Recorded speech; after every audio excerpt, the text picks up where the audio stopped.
Okay, YouTube. Wanted to talk about little blue.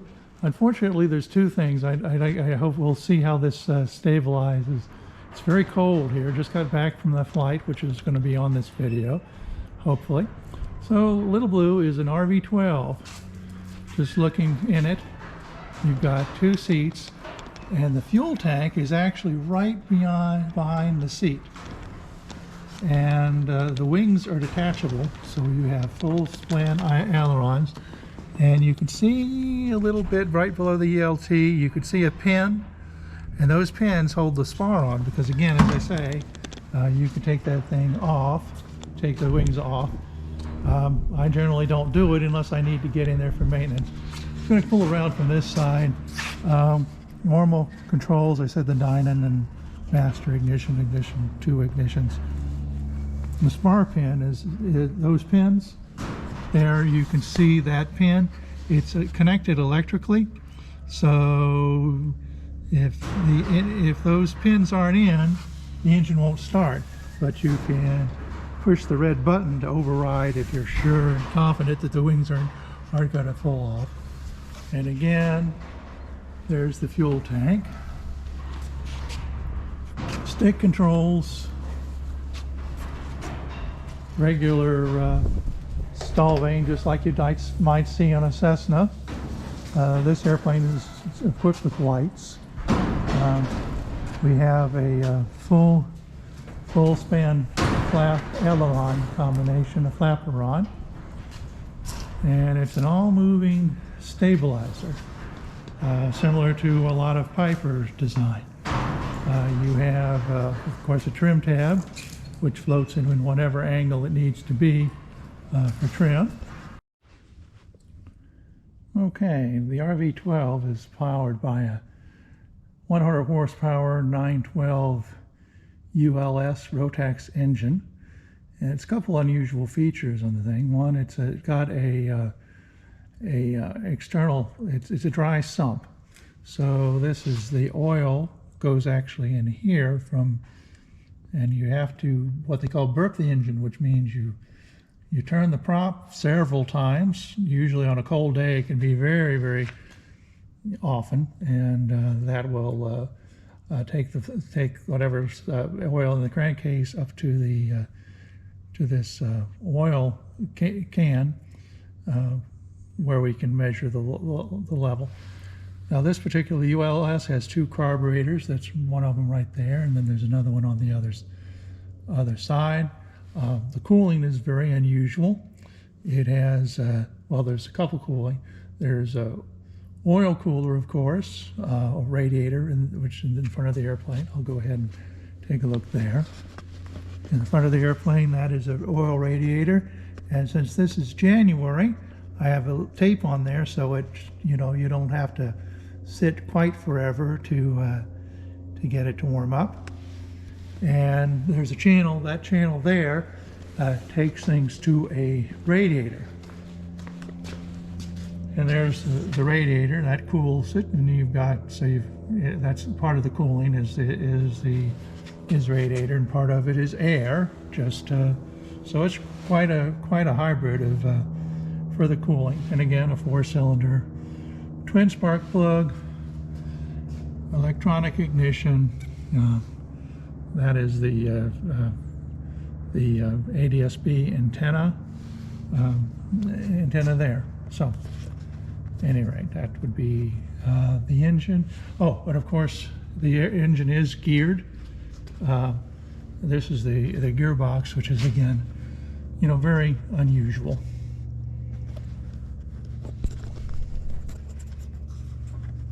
Okay, YouTube, looks like this engine is finally warming up here. It's a very cold day.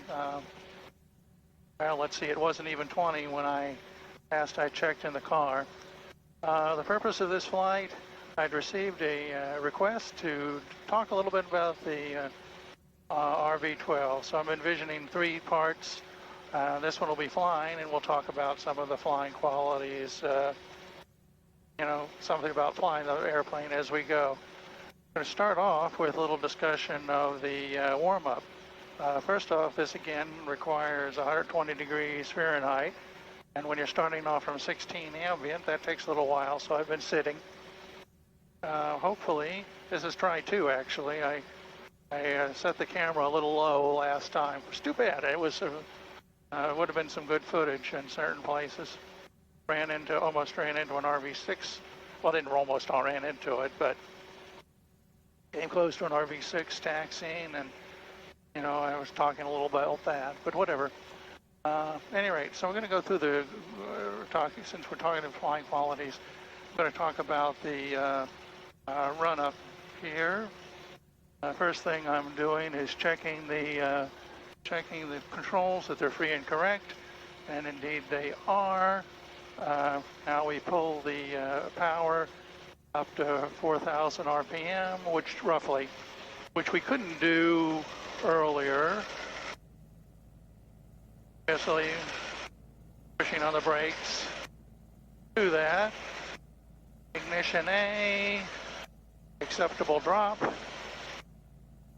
Ignition B. Acceptable drop. And bringing it back on down. I'm not sure how much the instruments you can see. Probably not at all. Now again, I use a checklist because I used to work for the NTSB, and there's too many things that have said failure to follow checklist items, and that's not going to be me. And I don't need the lights. Always double check the canopy, that it's latched. Even though in winter I know darn well that it is. Trim is in the takeoff position, and we're ready to go.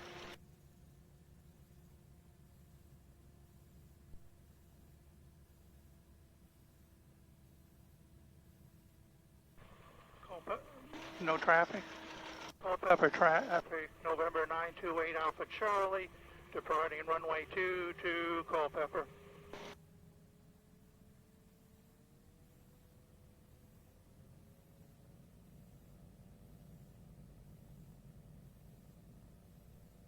Now the best rate of climb on this puppy is at 65, I think, something like that. I'll go forward in a minute.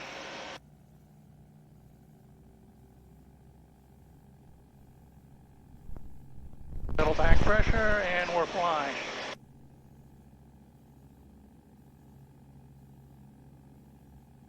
The best rate is 75.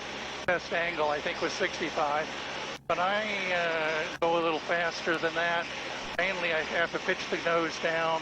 My instructor pointed out, I think, pretty well. Good idea to pitch the nose down so you can see where you're going, particularly when it's light like this. And a really cold day.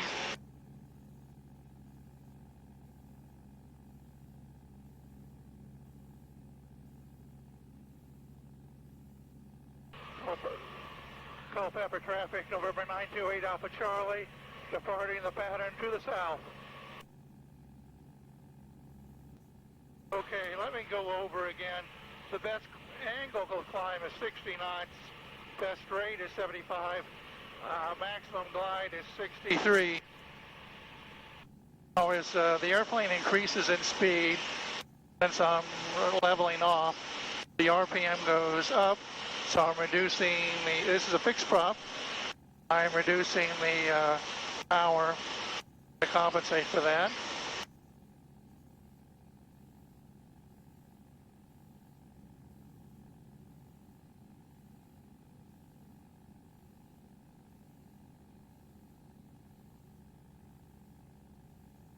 This has a ground adjustable prop. I've always suspected that, well, that this thing takes off pretty quick, so, you know, if this was an experimental amateur build. Freeway traffic, November 78 Echo Romeo on the 45 for runway 18, freeway. We could change the prop a little bit, make it more of a cruise and less of a fly. Freeway traffic, Medevac MedStar 3 is a mile west of the field, 1000 northbound, freeway.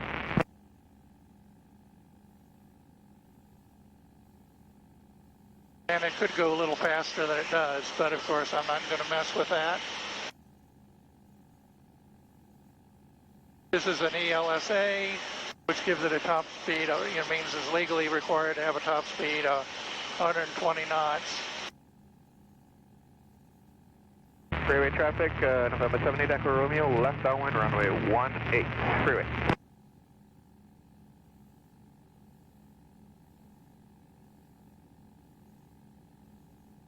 Okay, as we level off here, the speed's going up. Goes the RPM, so I'm pulling back the power for both.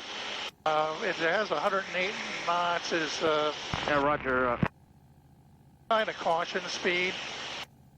I pulled it back and now we're doing 107.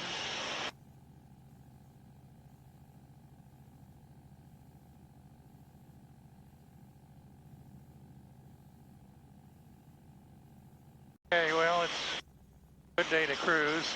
The airplane does have a heater, but when it's really cold out, sometimes there's more wind than anything, so I'm just cracking it a little bit so we'll get some heat without as much wind, shall we say. Okay, but enough of that. I wanted to talk about flying qualities.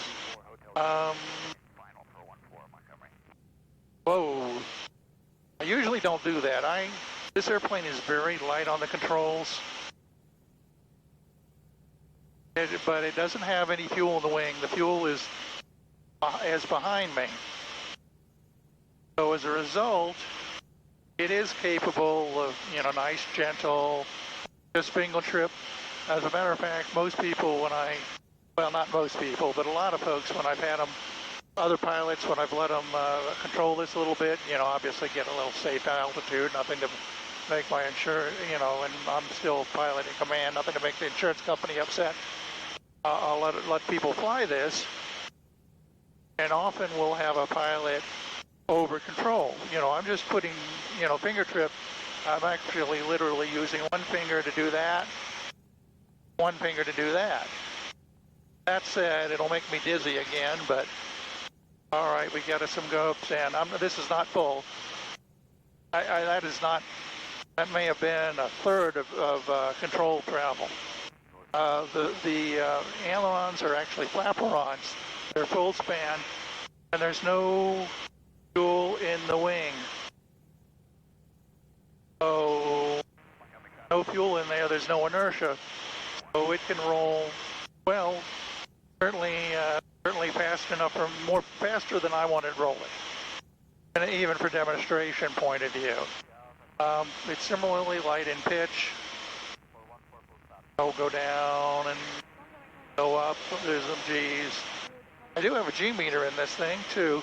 The Dynan, well, of course I learned to fly on an old 150, 152s back in Benton, Kansas many years ago, 40 plus years ago. And those were of course all steam gauges. This thing tells me there's a 14 knot wind coming off the left wing. You get used to this, and navigation, should I want it, I can go back, go direct because I've got Culpeper in there, and it tells me Culpeper is behind me. That is the airport. Just follow the magenta line. I'm not sure how well you could see it, but it's really, well, amazing compared to, when I started off with. You could put a six-pack up if you wanted to. I don't do that. Some people do that for transition. I never did. I've just used this display of engines to the right and a lot of detail there. Culpeper traffic 928 Alpha Charlie is at the radomes inbound for landing 22.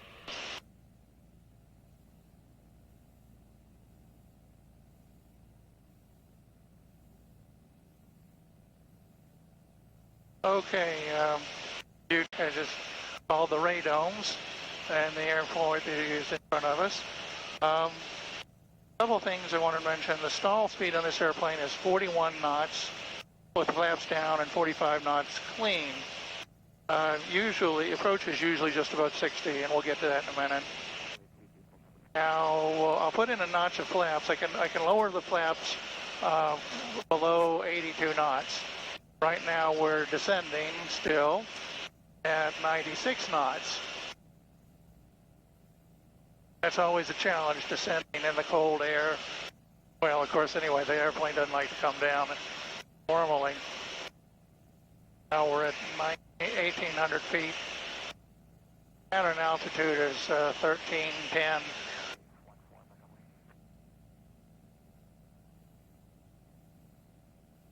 The airplane's moving around a little bit. That's not me, that's the turbulence.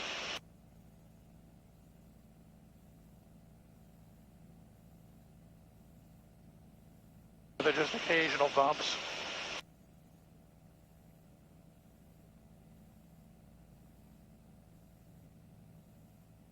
Culpeper traffic, 928 Alpha Charlie, 2.5 miles on the 45 for 22.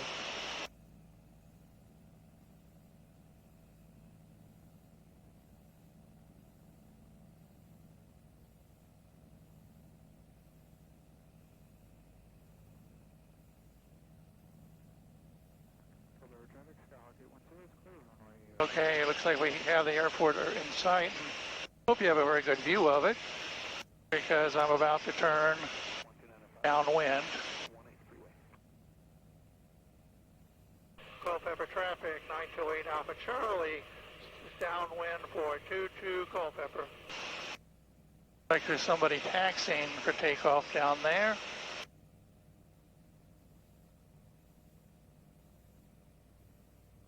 I don't know whether they're going to take off or not, but they're taxiing in that direction. And now 81 knots, 80 knots, so there's a notch of flaps.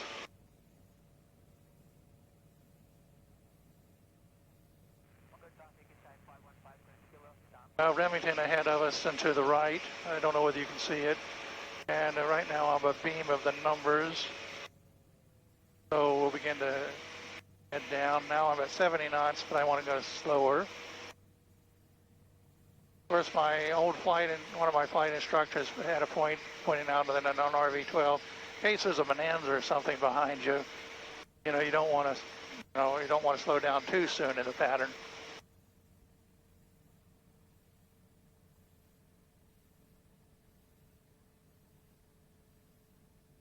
All right, now we were just about 63, a little bit of variation, which is good speed. As I say, just above 60, 62-ish, 63-ish is a good speed. Now it looks like there's a fire here. I think maybe I'm going to, don't want to hit that smoke.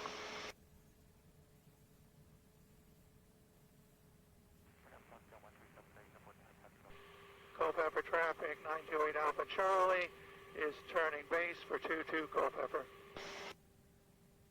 Where traffic is sky 5157 kilo, turning base 14 northwest.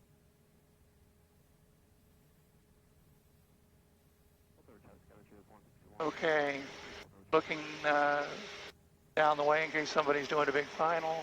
Nobody is. And we're crossing the Rappahannock again.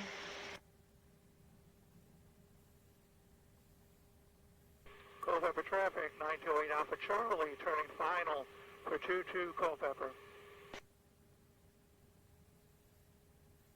Now I'm going to crosswind 11 knots. But I bet it, oh heavens, we got somebody taking off.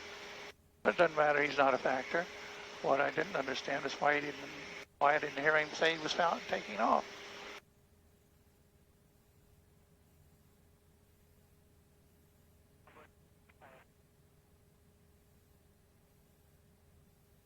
That's Amanda, my oldest daughter.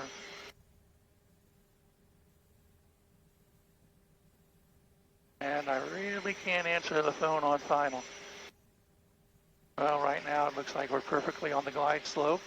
2 reds and 2 whites.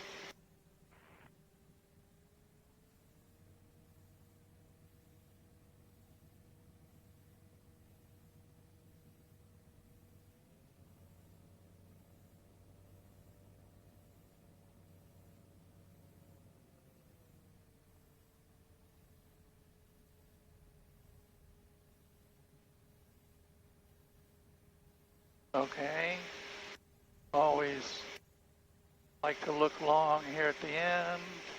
There, that crosswind is gone.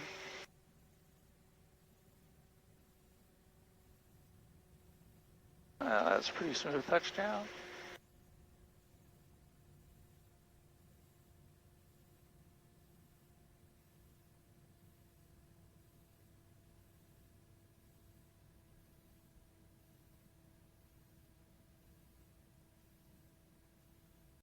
The RV-12 comes in several kits. I started my build with the arrival of the tail kit, which consists of the tail and aft fuselage, at the beginning of August in 2010. Most kits come in fairly flat crates, like the tail kit, shown here. The notable exception being the engine, as shown here, the canopy, and the cowling. The project initially proceeded on the side of our garage, sharing the space with both cars. Most of the rivets are pulled, but there were also many solid rivets, many of which were on nut plates. It was gratifying to see the horizontal stabilizer completed. Construction of the fuselage began upside down, but quickly transitioned to topside up. The wing spar came from bands in its own skinny crate. After deburring and fluting to straighten the stamped ribs, wing assembly began. With cleco clamps and mandrels of the rivets exposed, this stage of the wing skinning process made it look like a porcupine. The bottom of the fuselage likewise had the porcupine look doing skinning. With side framing, the forward fuselage began to take shape. But it really began to look like an airplane when the fuselage was joined to the tail cone. At this point, you could sit in the fuselage and make airplane noises. This is considered an important milestone among airplane builders. With my car replaced by the airplane on its gear, the garage looked different to the neighbors. The primary construction is aluminum, but there was some fiberglass work.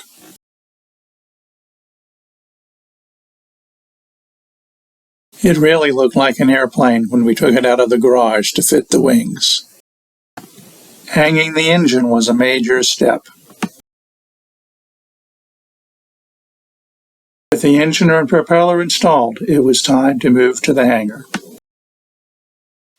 At the hangar, we removed the protective blue plastic and prepared to run the engine for the first time. Note the reaction of my son holding the fire extinguisher to the first engine start.